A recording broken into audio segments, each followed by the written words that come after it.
미술의 미음자도 모르는 저도 이 영상을 만들면서 느끼는 점은 예술 거장들도 다 힘듦이 있었고 중간에 포기할 상황이 수없이 있었지만 포기하지 않고 아니 포기하더라도 마음을 다잡고 다시 본인이 원하는 것을 하면 결국에 좋은 날을 맞이할 수 있다는 겁니다. 여러분, 포기하지 마세요. 여러분이 원하는 길을 묵묵히 걸어가세요. 그 고독한 길, 오늘도 GS가 함께합니다.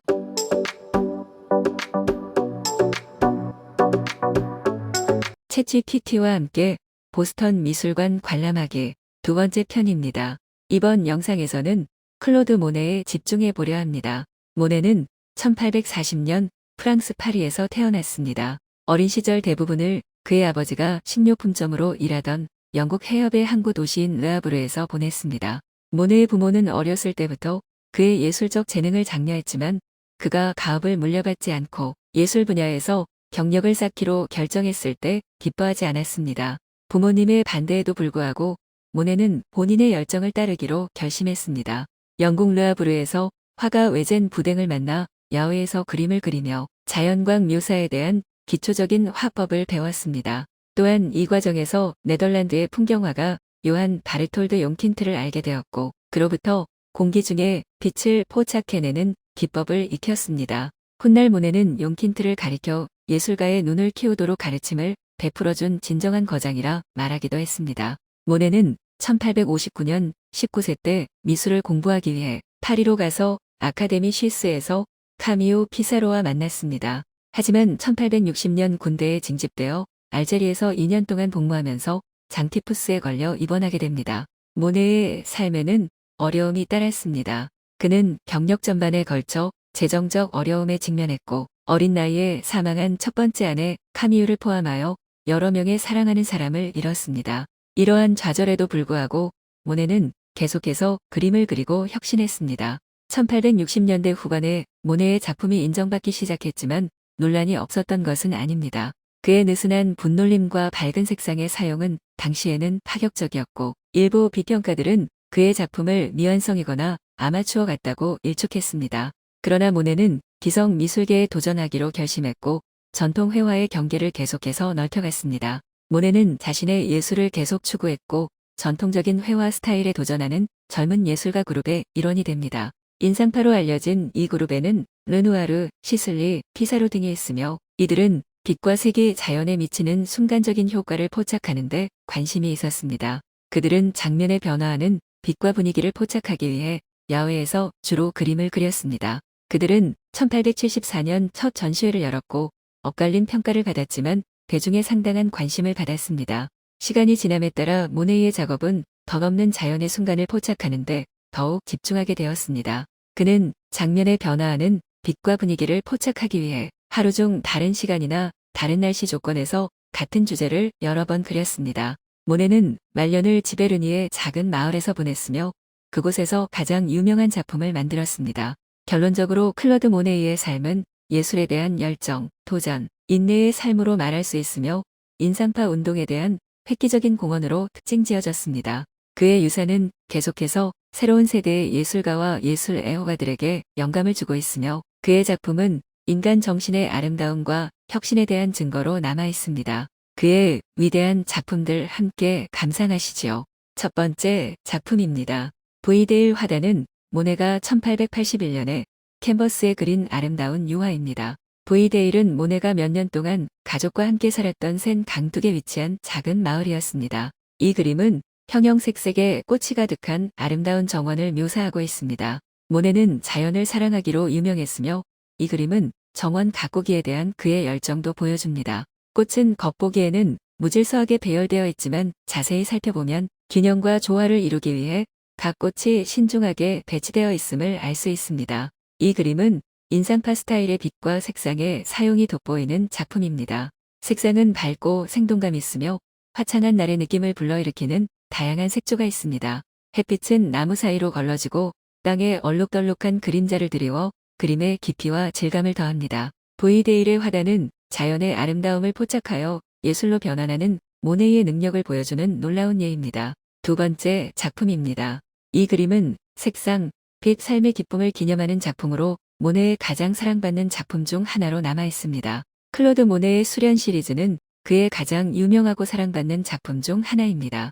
20세기 초에 제작된 이 그림들은 프랑스 지베르니 자택에 있는 꽃밭과 연못을 묘사한 것입니다. 1907년 모네는 수련 시리즈에서 새로운 단계에 착수했습니다.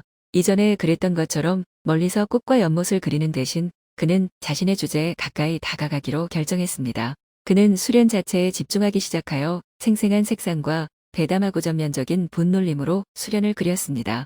그 결과 바람에 흔들리고 연못 표면에 떠있는 수련의 본질을 포착합니다. 모네는 야외에서 그림을 그리는 것을 의미하는 엔 플레인 에어라는 기법을 사용하여 하루 종일 변화하는 정원의 빛과 색상을 포착했습니다.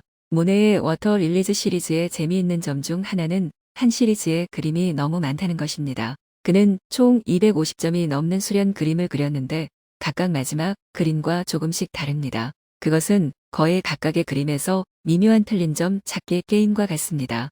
또 다른 재미있는 사실은 모네가 자신의 정원과 연못에 집착한 것으로 악명 높았다는 것입니다. 그는 매일 몇 시간씩 식물을 돌보고 모든 것이 제대로 되었는지 확인했습니다. 그는 유지 관리를 도와줄 정원사 팀까지 도왔습니다. 결론적으로 모네의 수련 시리즈는 자연과 빛에 대한 아름답고 매혹적인 탐구입니다. 그리고 정원 가꾸기가 그렇게 고무적일 수 있다는 것을 누가 알았습니까? 세 번째 작품입니다. 세느강의 아침 지베르니 근처를 그린 이 작품은 1897년 클로드 모네가 그린 멋진 그림입니다. 세느강과 지베르니에 있는 모네의 집 주변 시골을 아름답게 묘사한 작품입니다. 모네의 인상파 스타일의 특징인 몽환적인 품질로 색상이 부드럽고 조용합니다. 이 그림에 대한 한 가지 재미있는 사실은 모네는 원래 그날 아침에 다른 장면을 그릴 계획이었지만 현장에 도착했을 때 그가 기대했던 것만큼의 풍경이 아니었습니다. 그래서 그는 계속해서 강둑을 따라 다른 지역을 탐험하기로 결정했습니다. 그는 이제를 세우면서 강에서 배를 타고 있는 어부를 발견했습니다. 그는 어부에게 물에 변화하는 빛과 색깔을 포착할 수 있도록 강을 건너 앞뒤로 노를 저어달라고 부탁했습니다. 어부는 동의했고 모네는 아침에 이 놀라운 장면을 그렸습니다. 그 결과 강가의 고요한 아침의 아름다움을 포착한 그림이 탄생했습니다. 어부의 배는 광활한 물과 하늘의 작은 디테일에 불과하지만 그림의 움직임과 생명감을 더합니다. 따라서 한 번에 얻고 싶은 영감을 얻지 못했다면 모네의 일화를 기억하세요. 때로는 다른 각도나 관점을 시도하기만 하면 정말 놀라운 것을 우연히 발견할 수 있습니다. 네 번째 작품입니다. 퍼티트 크르유즈의 계곡은 1889년 모네가 그린 아름다운 그림입니다. 구불구불한 언덕과 강, 야생화 들판이 있는 프랑스 시골의 아름다움을 포착한 멋진 풍경입니다. 모네는 다른 장소로 가는 길에 우연히 본 이 풍경의 아름다움에 반했습니다. 그는 다음 약속에 늦었지만 이제를 설치하고 장면을 그리기로 결정했습니다. 그가 그림을 그리는 동안 그의 작업을 보기 위해 모인 호기심 많은 구경꾼들이 그를 방해했습니다. 왜 그렇게 평범한 풍경을 그리느냐고 묻자 모네는 나는 보이는 것을 그립니다. 평범하다고 생각한다면 그것은 제대로 보지 않았기 때문입니다. 라고 답했습니다. 구경꾼들은 모네의 예술에 대한 헌신과 주변의 일상세계에서 아름다움을 보는 능력에 깊은 인상을 받았습니다. 그들은 결국 그에게 작업을 맡겼고 그는 단 몇 시간 만에 그림을 완성했습니다. 결론적으로 퍼티트 크르유즈의 계곡은 가장 평범한 장소에서도 우리를 둘러싼 아름다움에 감사하게 만드는 작품입니다. 여러분의 삶에서도 무언가 자세히 들여다보면 특별한 것을 보게 될지도 모릅니다. 여섯 번째 그림입니다. 기버니의 파플러즈는 1887년 클로드 모네이가 그린 놀라운 그림입니다. 이것은 지베르니에 있는 모네이의 집 근처에 있는 에프 강둑을 따라 늘어선 포플러 나무를 아름답게 표현한 것입니다. 이 그림에 대한 한 가지 재미있는 사실은 모네는 처음에 포플러 나무를 그리는 것을 주저했는데 그 이유는 다른 화가들에 의해 너무 많이 그려졌다고 느꼈기 때문입니다. 그러나 그는 나무를 사용하여 빛과 색상의 다양한 음영을 실험할 수 있다는 것을 깨달았을 때 결국 마음을 바꾸었습니다. 모네는 그림 작업을 하던 중 그가 작업하던 들판으로 어슬렁어슬렁 들어온 소떼 때문에 방해를 받은 것으로 유명합니다. 소들은 그의 주위에 있는 풀을 뜯어먹기 시작했고 심지어 그의 그림 도구들을 조금씩 먹기 시작했습니다. 모네는 화를 내기는커녕 그냥 웃으며 말했습니다. 적어도 맛은 있잖아. 그런 다음 그는 소를 보기 위해 그림에서 휴식을 취하고 심지어 그림의 일부 색상에 대한 영감으로 소를 사용했습니다. 그 결과 포플러 나무와 목가적인 프랑스 시골의 아름다움을 포착한 놀라운 그림이 탄생했습니다. 결론적으로 지베르니의 포플러는 예상치 못한 곳에서 영감을 찾는 모네의 능력과 위험을 무릅쓰고 자신의 예술을 실험하려는 의지를 보여주는 증거입니다. 그리고 우리가 예상치 못한 일의 중단을 잘 받아들이고 기꺼이 위험을 감수한다면 진정으로 아름답고 더 좋은 것을 발견할 수 있을지 누가 알겠습니까? 7번째 작품입니다. 지베르니의 초원은 1886년 클로드 모네가 그린 아름다운 그림입니다. 지베르니에 있는 모네의 집을 둘러싼 무성한 녹색 초원과 야생화를 포착한 멋진 풍경입니다. 이 그림에 대한 한 가지 재미있는 사실은 모네가 색상을 제대로 맞추는데 집착한 것으로 유명하다는 것입니다. 그는 결과에 만족할 때까지 다양한 색조의 페인트를 실험하고 혼합하는데 몇 시간을 보냈습니다. 사실 모네의 친구 중 한 명이 그에게 어떻게 자연의 색을 그렇게 정확하게 포착할 수 있었는지 물은 적이 있습니다. 모네는 나는 내 머리와 마음의 색을 섞습니다. 라고 대답했습니다. 그가 지베르니의 초원에서 작업할 때 한 무리의 아이들에 의해 방해를 받았습니다. 그들은 그의 기술에 매료되어 어떻게 그렇게 아름다운 그림을 그릴 수 있었는지 물었습니다. 이에 모네는 주위의 세상을 면밀히 관찰하고 장면의 색상과 모양을 실제로 보는 것이 전부입니다. 그런 다음 상상력과 창의력을 사용하여 그 장면을 캔버스에 생생하게 표현하는 것입니다. 라고 대답했습니다. 아이들은 모네의 지혜와 그의 기술에 대한 헌신에 깊은 인상을 받았고 그가 하루의 그림을 완성했을 때 그의 재료를 챙기는 것을 돕기까지 했습니다. 그 결과 자연의 아름다움과 창의성의 기쁨을 포착한 놀라운 그림이 탄생했습니다. 8번째 그림입니다. 지베르니 근처에 건초 더미가 있는 초원은 1885년 클로드 모네가 그린 아름다운 그림입니다. 프랑스 시골의 늦저름, 오후의 황금빛을 포착한 멋진 풍경입니다. 이 그림에 대한 한 가지 재미있는 사실은 모네가 그림을 그릴 때 날씨에 대해 특별히 까다로웠다는 것입니다. 그는 빛이 자연의 색을 포착하기에 딱 좋은 밝고 화창한 날에 작업하는 것을 선호했습니다. 그 결과 프랑스 시골의 아름다움과 창의성의 기쁨을 포착한 놀라운 그림이 탄생했습니다. 9번째 그림입니다. 그레인스텍스 선셋은 1891년 모네가 그린 멋진 그림입니다. 이 그림은 하루 중 다른 시간과 다른 날씨 조건에서 동일한 곡물 더미를 묘사한 일련의 그림 중 일부입니다. 이 그림에 대한 한 가지 재미있는 사실은 모네가 자연에 변화하는 빛과 색상을 포착하는데 집착한 것으로 유명하다는 것입니다. 그는 빛과 그림자의 뉘앙스를 포착하기 위해 하루 중 다른 시간에 같은 장면을 여러 번 그렸습니다. 그 결과 프랑스 시골 일몰의 아름다움을 포착한 멋진 그림이 탄생했습니다. 10번째 작품입니다. 불바르 세인트 데니스 아전트 이트요일 인 윈터 작품입니다. 눈 내리는 겨울날 프랑스 마을 아전트 이트요일의 놀라운 묘사입니다.